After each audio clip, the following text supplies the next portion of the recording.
A very warm welcome to all of you. I'm Neeru.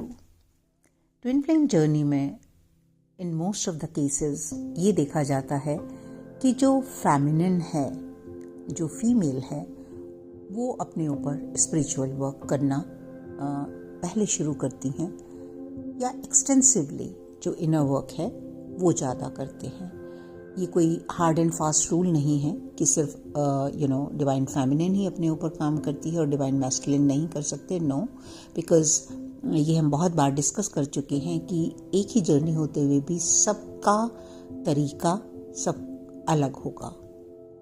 किसी भी दो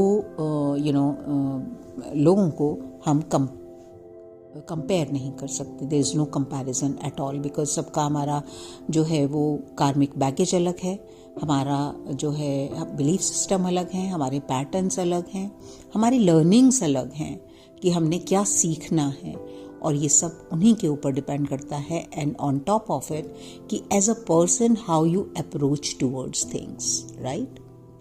अब बात आती है कि जब फेमिनिन एनर्जी जो है या फीमेल जो है वो अपने ऊपर ज़्यादा इनर वर्क करते हैं, तो ऑब्वियस है कि उनके बहुत सारे क्वेश्चंस भी होते हैं, और उनमें से ये क्वेश्चन जो है वो बहुत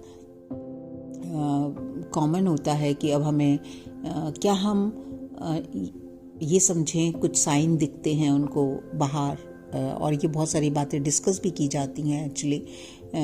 कई लोग एक्सटेंसिवली इन्हीं चीज़ों के बारे में बोलते हैं। बाहर दो तितलियाँ दिख गई हैं, बाहर दो चिड़ियाएँ दिख गई हैं एक साथ, बाहर जो है वो जो भी मतलब कपल्स में कुछ ऐसे दिख रहा है, या हार्ट्स दिख रहे हैं, और गाना कोई सुन गया है, या कोई इस तरह की चीज़ें। तो yes, they are also synchronicities, पर ये एक ह्यूमन नेचर है कि जब हमें इन चीज़ों के बारे में हम सुन लेते हैं तो कई बार हम बार बार उन्हीं चीज़ों को खोजते हुए भी देखने लगते हैं। तो वहाँ पर आप कितना ज़्यादा उन चीज़ों को एज अ साइन ले सकते हैं वो आपके ऊपर डिपेंड करता है, आपकी प्योरिटी के ऊपर, आपकी इंट्यूशंस के ऊपर, और आपकी जो एक आधार है, आपकी जो बेस है वो कितनी स्ट्रॉन्ग है।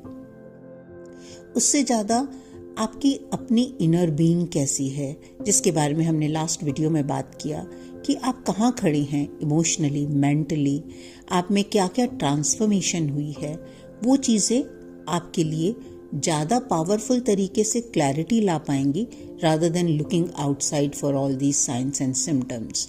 So look inside how you are transforming, where you have reached. अभी भी कौन सी ऐसी चीज़ें हैं जिनके ऊपर आपको काम करना है, और जितना आप ट्रूथ में रहेंगे, जितना आप लाइट में रहेंगे, जितना आप सही तरीके से चीज़ों को बिना तोड़े मरोड़े देखेंगे, उतना ही आप जल्दी जो है वो परिवर्तन अपनी लाइफ में ला पाएंगे।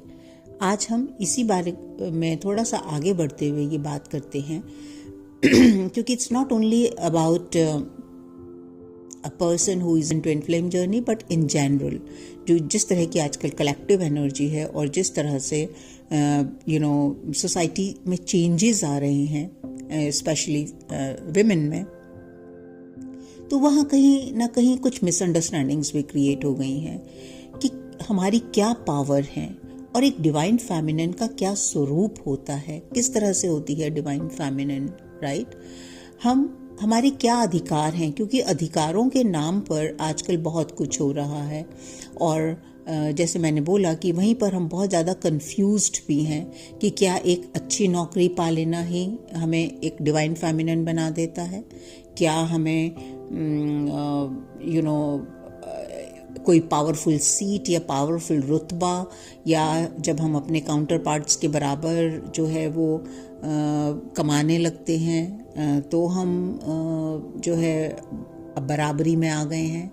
क्या सेल्फ लव का मतलब सिर्फ इतना ही है कि सजना धजना संवरना, अच्छे अच्छे ब्रांड्स खरीद पाना या उनको यूज़ करना, या अच्छा सा मेकअप यूज़ करना, क्या यही है सेल्फ लव, राइट। या फिर सेल्फ लव यही है कि अब आप ऐसी पोजीशन में हैं घर में और बाहर की, आप चाहते हैं कि सब आपके कंट्रोल में रहें और वो आपके कंट्रोल में हैं, तो क्या आप डिवाइन फेमिनिन बन गए हैं? तो इन सब चीज़ों को थोड़ा सा इस वीडियो में हम क्लैरिटी के साथ देखेंगे कि एक डिवाइन फेमिनिन क्या होती है।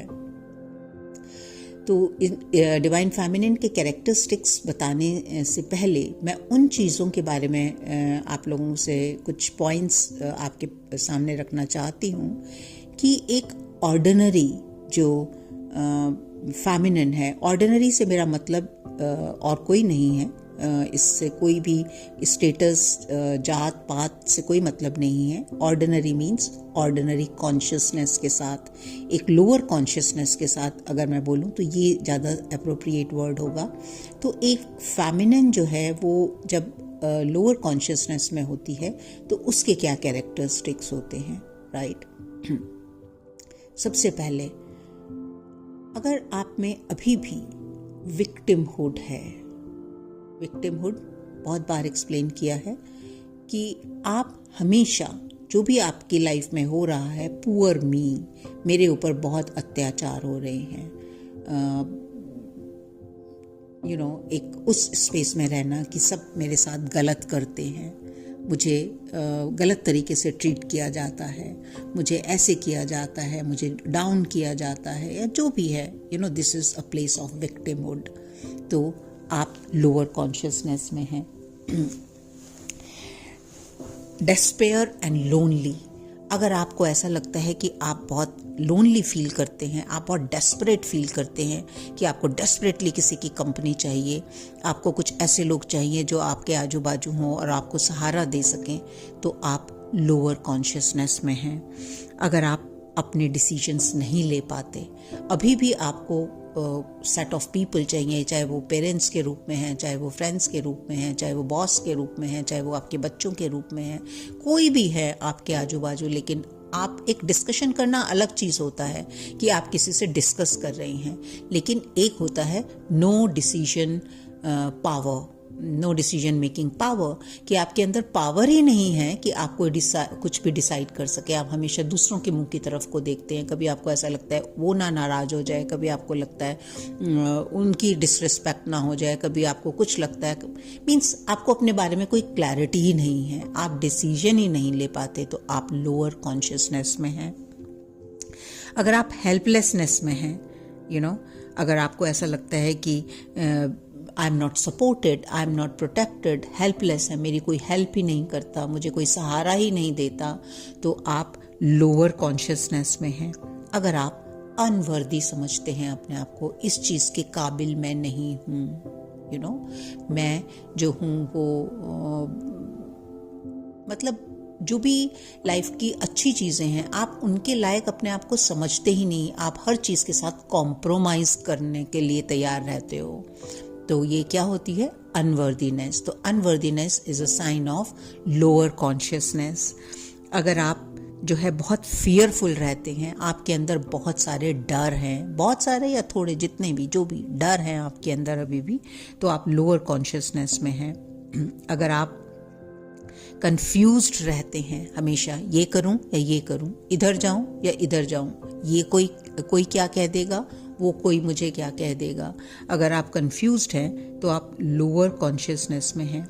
अगर आप डीमोटिवेटेड हैं, अगर आप कुछ करना ही नहीं चाहते, आपको कोई मोटिवेशन ही नहीं है लाइफ में, आपको यही नहीं मालूम कि आपको करना क्या है, आपको अपनी इच्छाओं का ही नहीं पता, आपको अपनी हार्ट डिज़ायर्स के साथ ही कोई कनेक्शन नहीं है, तो आप लोअर कॉन्शियसनेस में हैं।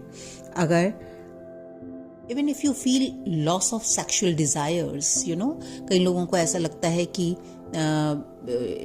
they don't have sexual desire, it's a very good sign. No, it is not. It is powerlessness. It is lower consciousness, because it is your most creative energy. You have that desire, but you know how to use it. You know how to fulfill it. You know where to use it. You know where to fulfill it. That is called power. Not having that, or it is if you kill it, because then there is a lots of shame, lots of guilt, lots of your interest in yourself. Okay, so just understand what I'm trying to say here, क्योंकि आपकी जो creative side है वो totally dead है, No sexual desire means no creative energy juices, because that is the most powerful creative energy. And as I said, अगर आप में नहीं है, it's equivalent to you are very lustful. You are using at different side. It's दोनों में कोई भी फर्क नहीं है, दोनों ही इम्बैलेंस साइड हैं आपकी. अगर आप जो है बहुत सबमिसिव हैं, जिसने जो भी कह दिया हाँ ठीक है, आप अपनी बाउंड्रीज ही सेट नहीं कर पाते, आप नो ही नहीं कह पाते किसी चीज़ के लिए, आपको इतने फियरफुल रहते हैं और आपको ऐसा लगता है oh I am very good in it, जिसने भी जो कुछ कहता है मैं तो सारी बातें मान लेती हूँ. और ये सारे पॉइंट्स आए हैं मेरे पास आप लोगों से सबसे बातें करने के बाद, और खुद भी जो what ever I have gone through and I have seen in me, after that I have made all these points. They और भी हो सकते हैं, लेकिन जो भी मुझे इम्पोर्टेंट और समझ आए वो मैं आपके साथ डिस्कस कर रही हूँ. Second thing, is you are unforgiving. अगर आपके साथ कोई कुछ कर दे या कोई भी ऐसा इंसिडेंस हो जाए तो आप किसी को फॉरगिव ही नहीं कर पाते. आप वो जो हेट्रेट है, जो वो रिवेंज है, आपके अंदर इतना गहराई तक बस जाता है कि आप उसको भूल ही नहीं पाते. If you are revengeful, if you are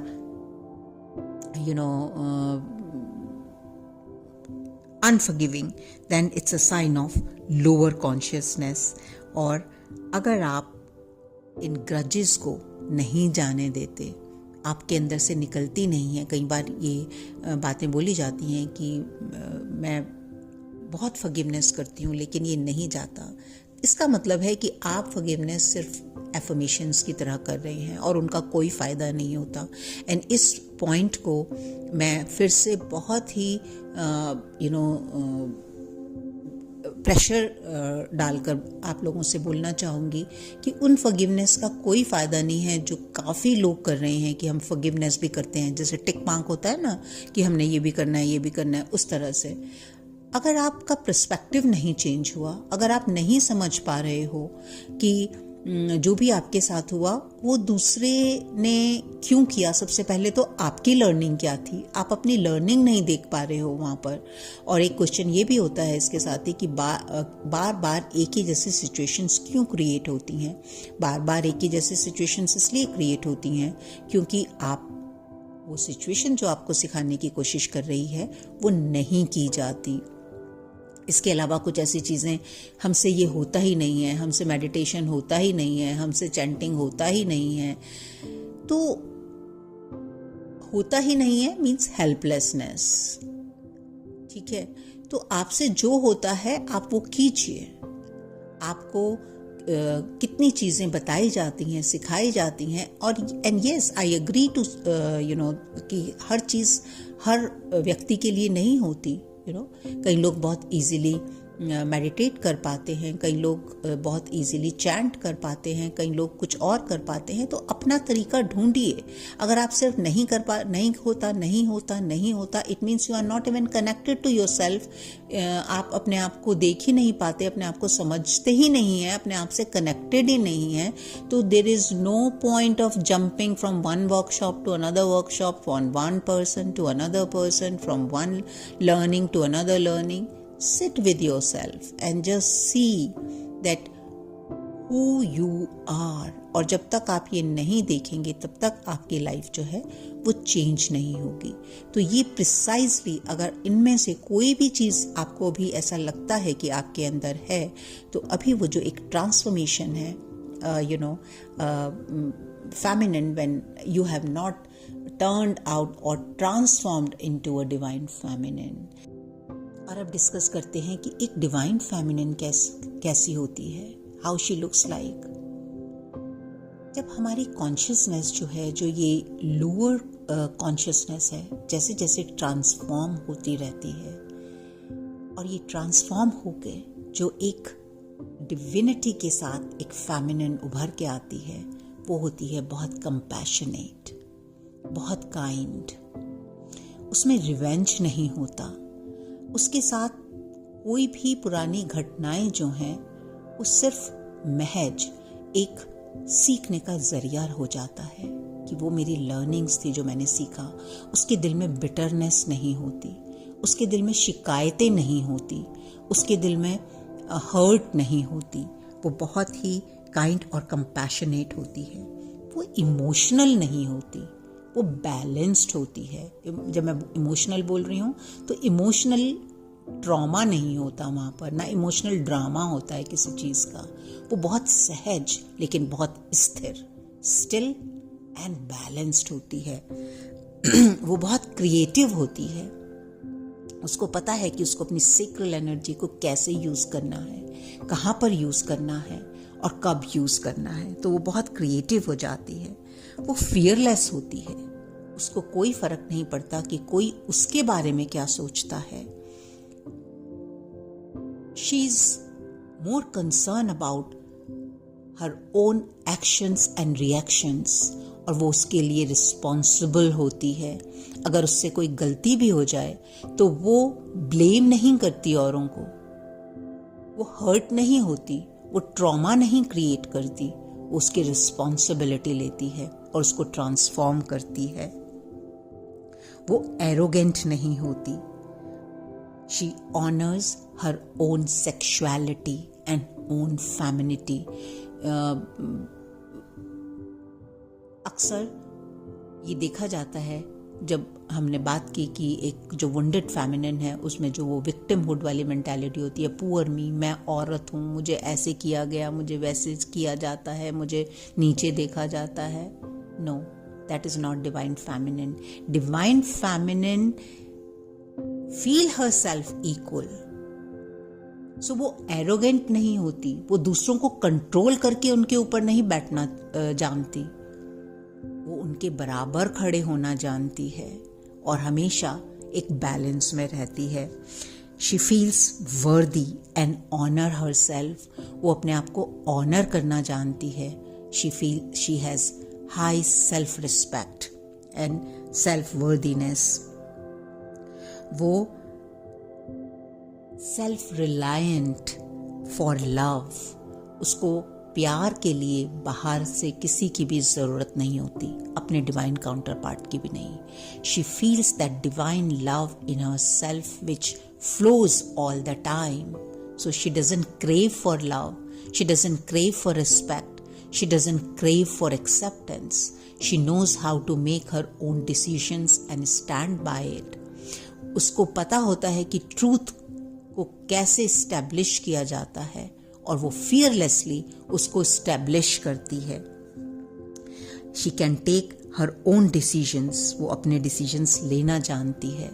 वो कभी भी किसी के भी पीछे नहीं छुपती। वो काम और कंपोज्ड होती है। वो जेलस नहीं होती कि औरों को देखकर, अपने काउंटर पार्ट्स को देखकर, अपने फ्रेंड्स को देखकर, अपने और कलीग्स को देखकर वो जेलस नहीं फील करती। वो अपनी यूनिकनेस में बिलीव करती है और उसके साथ खड़ा होना सीखती है। और जहाँ उसको लगता है कि औरों को उसकी ज़रूरत है, शी'll always be there. Rather than criticizing and putting them down, she give them support and love without asking anything in return or any favor, because she is full of love, respect, honor, calmness, decision making and her creativity. She is confident. She is very appreciative. वो बहुत appreciative होती है. She is very spiritual, joyful and dignified, and she is very intuitive. She knows where to use mind, as a tool. उसका जो mind है वो उसको govern नहीं करता. And that's what the divine feminine looks like. तो अगर आप अपने ऊपर काम कर रहे हैं, आपको बाहर जो भी साइन एंड सिम्टम्स मिल रहे हों, आपको बाहर से जो भी गाने सुनाई दे रहे हों, आपको बाहर से जो भी नंबर दिखाई दे रहे हों, that is fair enough, that's okay. But just see आपके अंदर क्या है. क्या आप फियरलेस हैं? क्या आप लविंग हैं? क्या आप सपोर्टिव हैं? क्या आप अपने डिसीजंस खुद लेना जानती हैं? क्या आप अपने आप को रिस्पेक्ट करती हैं? क्या आप इक्वलेंट हैं सबके, अपने आप को इक्वल मानती हैं?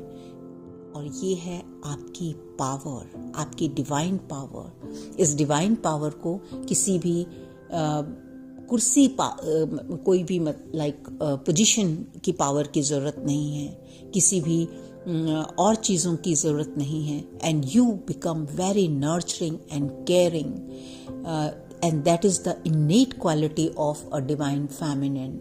दैट डिवाइन फेमिनिन को बाहर से किसी भी आडंबर की ज़रूरत नहीं है। और ये जो मैसेज है ये सिर्फ उन लोगों के लिए नहीं है जो ट्विन फ्लेम जर्नी में है, ये हर उस फेमिनिन के लिए, हर उस वुमेन के लिए है जिसको ज़रूरत है अपने आप को पहचानने की। और ये है आपकी वर्थ। और इसलिए अब जो ये स्ट्रगल हो रही है, जो ये पावर गेम की स्ट्रगल हो रही है, stop this. That's not you my dear friend. You are very powerful from inside.